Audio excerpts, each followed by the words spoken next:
तो दोस्तों बीते सप्ताह इंडिया के फाइनेंस मिनिस्टर का एक स्टेटमेंट आया कि इंडिया के फॉरेक्स रिजर्व फिर गिर गए हैं। रिजर्व गिर के 681 बिलियन तक आ गए। चलिए अब समझते हैं इसको कि कैसे क्या हुआ। रिजर्व बैंक ऑफ इंडिया के डेटा के मुताबिक फॉरेक्स रिजर्व पिछले सप्ताह 22 मई के पहले वाले सप्ताह में 7.5 बिलियन गिर गई। ये लगातार दूसरा वीक ड्रॉप हुआ और इस जो कि फरवरी के पीक 728 बिलियन से काफ़ी नीचे है। आरबीआई क्या करती है, ऐसा क्यों होता है, ये समझने का बात है।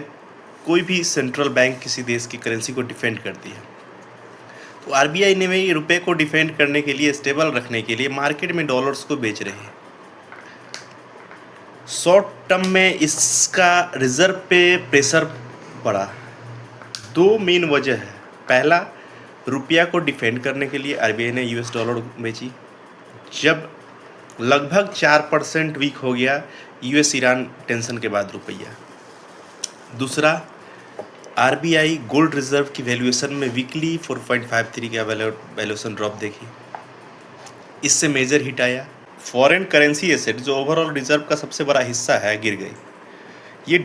ये हुई क्यों? ये डॉलर लिक्विडेशन और करेंसी की जो डिप्रिसिएशन हो रही है, इस वजह से ग्लोबल एनर्जी प्राइसेस बढ़ने से कैपिटल्स के आउटफ्लोज हुए और शायद इसी वजह से पीएम मोदी ने सिटीजन्स को short term foreign travel, gold खरीदारी और ऑयल पेट्रोल कंजम्पशन के लिए कमी करने के लिए अपील किया था।